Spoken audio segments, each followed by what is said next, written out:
Lok Sabha മണ്ഡലങ്ങളിലൂടെ doctor അരുൺകുമാറിനൊപ്പം റിപ്പോർട്ടിന്റെ അശ്വമേധം പര്യടനം തുടരുകയാണ്. ഇന്ന് അശ്വമേധം കോഴിക്കോട് മണ്ഡലത്തിലെ വോട്ടർമാർക്കൊപ്പമാണ്. കാണാം അശ്വമേധ കാഴ്ചകൾ കോഴിക്കോട് നിന്ന്. നമ്മളിപ്പോൾ നിൽക്കുന്നത് കോഴിക്കോടാണ്. കോഴിക്കോട് വളരെ പ്രസിദ്ധമായ തളി ക്ഷേത്രത്തിന് മുന്നിൽ നിന്നുകൊണ്ടാണ് ഞാനും ജാക്കിയും ഇന്ന് പ്രേക്ഷകർക്ക് മുന്നിലേക്ക് എത്തുന്നത്.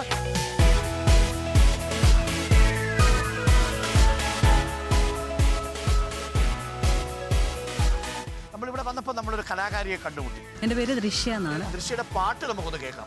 നമ ശിവായ ഓം നമ ശിവായ ചന്ദ്രകലാധര ശത്രുഹര. നവമി ലക്ഷ്മി നിവേദ് കൃഷ്ണ ഏത് ക്ലാസ്സിലാണ് മോൻ പഠിക്കുന്നത്? 6th standard. മോളെ ഏത് ക്ലാസ്സിലാ? ഫസ്റ്റ് സ്റ്റാൻഡേർഡിലാണ്. തങ്കത്തോണി തെന്മലയോരം കണ്ടേ, പാലക്കൊമ്പിൽ പാൽക്കാവടിയും കണ്ടേ, പെരിയോനേ റഹ്മാനേ പെരിയോനേ റഹീം, പെരിയോനേ റഹ്മാനേ പെരിയോനേ റഹീം. ഇവിടുത്തെ പൊളിറ്റിക്കൽ ഡിമാൻഡ് ആർക്ക് അനുകൂല?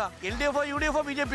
അത് രണ്ടും കൂടി ഇവിടെ നല്ല കടപിടുത്താണ്. LDF, UDF നല്ല മത്സരമാണോ? കേരളത്തിൽ LDF, UDF ഏതെങ്കിലും ഒന്നും കണ്ടു? LDF, UDF ഉണ്ടോ? BJP തവണയോ സാധ്യതയില്ല? കുറവാ. ആര് ജയിച്ചാലും ഞങ്ങൾക്ക് സന്തോഷം. ആര് ജയിച്ചാലും സന്തോഷമാണ്. राष्ट्रीय तटिप വെറും തട്ടിപ്പ്. ബംഗാൾ में कौन जीतेंगे? बीजेपी आएंगे. BJP आएंगे अब की बार. അതാ നമ്മുടെ സ്ഥാനാർത്ഥി എത്തിക്കഴിഞ്ഞു. നമുക്ക് ഓരോ തെരഞ്ഞെടുപ്പും ഓരോ അനുഭവങ്ങളും പാഠങ്ങളാണ്. ഞാനിത് 5ാമത്തെ മത്സരമാണ് എൻ്റെ.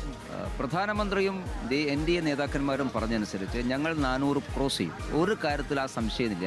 CAA വിഷയത്തിൽ കോൺഗ്രസിന്റെ പ്രകടന പത്രിക മൗനം പാലിക്കുന്നു.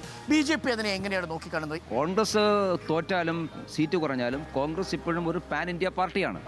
അങ്ങനെയുള്ളൊരു പാർട്ടിക്ക് ജനങ്ങളോട് ഉത്തരം പറയേണ്ടി വരും. CPM ആരോട് ഉത്തരം പറയേണ്ടതില്ല. അവർക്ക് ആർക്കോ എന്തും പറയാം. ജൂൺ 4 റിസൾട്ട് അറിയുമ്പോൾ ഞങ്ങൾ വോട്ടും കൂട്ടും സീറ്റും കൂട്ടും. ഈ 400-1 കോഴിക്കോടായിരിക്കും. 400-1 കോഴിക്കോടായിരിക്കും. നമുക്കൊപ്പം LDF സ്ഥാനാർത്ഥി ഇളമരം കരീം കൂടി ചേരുന്നു. കോൺഗ്രസിന്റെ പ്രകടന പത്രികയിൽ നിന്ന് പൗരത്വ നിയമ ഭേദഗതി സംബന്ധിച്ചിട്ടുള്ള പരാമർശം ഇല്ലാതെ പോയത് സർക്കാരിന്റെ നിലപാട് കോൺഗ്രസ് അംഗീകരിച്ചു എന്നതിന്റെ സാക്ഷ്യപ്പെടുത്തലാണ് എന്നാണ്. അവരുടെ നേതൃത്വത്തിന് ഏകോപിച്ച നിലപാടില്ല. മൃദു ഹിന്ദുത്വ നിലപാടാണ് സ്വീകരിക്കേണ്ടത് എന്ന ഒരു ലൈനാണ് അവർക്കുള്ളത്. CPM വീണ്ടും പ്രതിരോധത്തിലാവുന്ന വിഷയം പാനൂരിൽ ബോംബ് പൊട്ടുന്നു. അതെല്ലാം ഒരു ലോക്കൽ ഇഷ്യൂ ആണ്. അവരാരും CPIM-ന്റെ പ്രവർത്തകരല്ല എന്ന് വ്യക്തമാക്കിയിട്ടുണ്ട്. ഒരൊറ്റപ്പെട്ട സംഭവത്തെ സംസ്ഥാനത്തെ ആകെ രാഷ്ട്രീയവുമായി ബന്ധപ്പെടുത്തേണ്ട ഒരു കാര്യവും. ഭൂരിപക്ഷം എത്ര കടക്കാനാണ് സാധ്യത? നിയമസഭാ തെരഞ്ഞെടുപ്പിൽ ഈ മണ്ഡലത്തിൽ 1,16,000-ൽ പരം വോട്ടിന്റെ ഭൂരിപക്ഷമുണ്ട്. അതിൽ നിന്ന് പുറകോട്ടില്ല. അത്രയും ആത്മവിശ്വാസമുണ്ട്. തീർച്ചയായിട്ടും.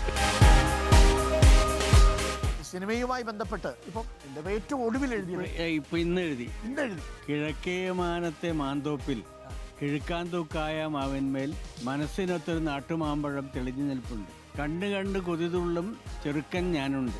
അണ്ണാരക്കണ്ണന്റെ കണ്ണിൽപ്പെടാത്ത കന്നിമാമ്പഴം എൻ്റെ കിനാവിലെ നസ്രാണി പെണ്ണു. നാളെ രാവിലെ നമ്മൾ വടകരയിലെ വിശേഷങ്ങളുമായി ഞാനും ജാക്കിയും പ്രേക്ഷകർക്കൊപ്പം ചേരും. ഞങ്ങൾ യാത്രയാകുന്നു കോഴിക്കോട് നിന്നും. Bye bye.